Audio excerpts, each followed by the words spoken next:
Hello, and welcome to Creepypasta Halloween Week 2 of the Creepypasta Guys. Enjoy and stay scared. There's a town in the deep south that is spoken of in whispers around campfires and by drunks in bars. No one knows its exact location, as those who have been there can agree on where they were when they arrived. Its location has been speculated to be in dozens of different counties throughout Louisiana, Mississippi, and Alabama. The only thing any of the visitors can agree on is that each of them were lost when they drove past the aged wooden sign proclaiming, "Welcome to Sandalwood." To the best of anyone's knowledge, no one has ever found Sandalwood on purpose. Many attempts have been made to find or research Sandalwood.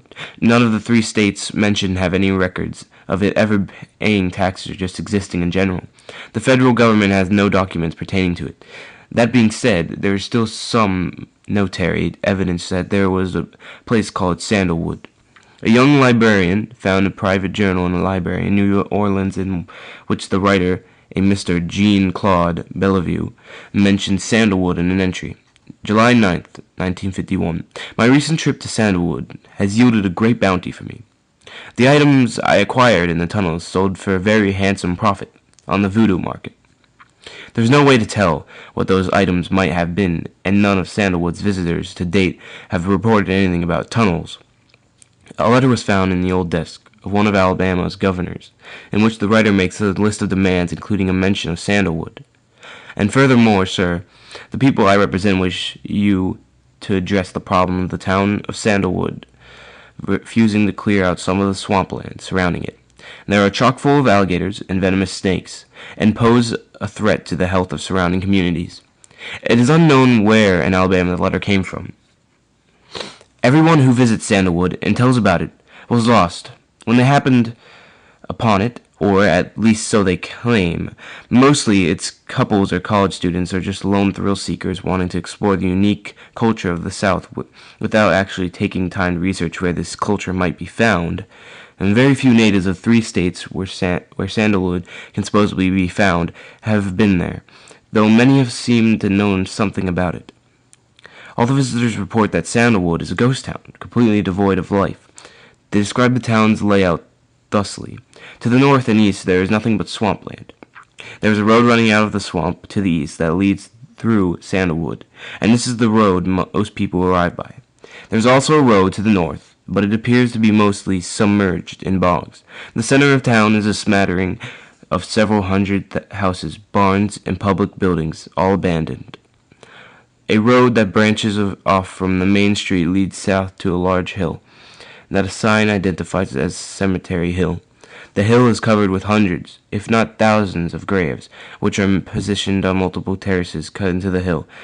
Those brave enough to explore claim that each terrace is dotted with human bones. Some of the graves appear to be partially dug up. Several of the visitors have claimed to hear shuffling and scratching from beneath the graves, as though something large was moving underneath the ground. Beyond Cemetery Hill is a remarkably complex series of buildings and facilities that appear to have served as a campus. A sign at the entrance identifies the area as Sandalwood University. There appear to be no students, but the visitors report that the campus is very modern, even having computers and vending machines, and appears to be well kept and clean. It goes without saying, of course, when no record of any such college exists. The main road continues west and leads out of Sandalwood. There appears to be nothing along this road, except abandoned farms and empty fields. Disappearances. Of the several hundred known visitors of Sandalwood, 17 have disappeared. One man lost his wife, claiming that he was exploring Cemetery Hill while she remained with the car. When he came back, it was empty. A group of 6 college students lost one of their friends while camping out in a barn in Sandalwood to escape a large storm. Strangely, it cannot be determined which storm this was.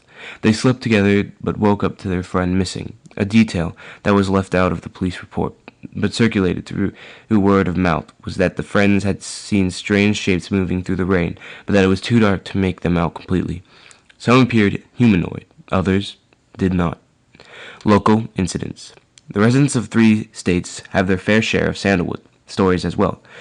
A runaway child case involved a troubled teenager telling her parents that she was going to live in Sandalwood. She was never found. A man committed to be a psychiatric hospital in Louisiana claimed that he once lived in Sandalwood. He was able to describe the physical details of the town perfectly, but most assumed that he heard them through stories of their visitors. He committed suicide via ingested glass several weeks after his committal. A farmer's dog ran away for 2 weeks and returned with a postcard in his mouth that shows a picture of a woman holding apple pie next to the welcome to Sandalwood, a sign and smiling. Similarly, a postmaster in Mississippi took a picture of a stamp he found on a letter with no return address that has a picture of the Sandalwood sign on it. He refused to reveal who the letter was addressed to. A young man in his freshman year at Mississippi State University saved a screenshot of an email he received from Sandalwood University, offering him a full scholarship to attend. Legacy. Sandalwood remains very mysterious, but recently has been gaining national attention after a prominent congressman's son disappeared on a trip to Alabama. His last correspondence to his father has a text message that read, "I'm lost. Stopping in Sandalwood for directions."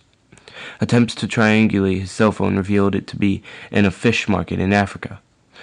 Sandalwood also was the subject of a series of online short stories published on various websites dealing in creepypasta, a type of online horror story. Most of them were instructions on what to do in Sandalwood for supernatural gain, ritual pastas, but some are stories dealing with cursed items from the town, artifact pastas, and the lost visitors. The author has not been tracked down, but is wanted for questioning, as one of his stories deals with the graphic murder of a child by an unknown assailant. The child in question is missing from his home, state of Ohio, and the author revealed details about him in the story that he couldn't possibly have known. With all the newfound attention, hundreds of people across the county have pledged to find Sandalwood and revealed its secrets. The states of Louisiana, Mississippi, and Alabama have seen big tourist boosts in recent months. Thus far, no disappearances have been reported.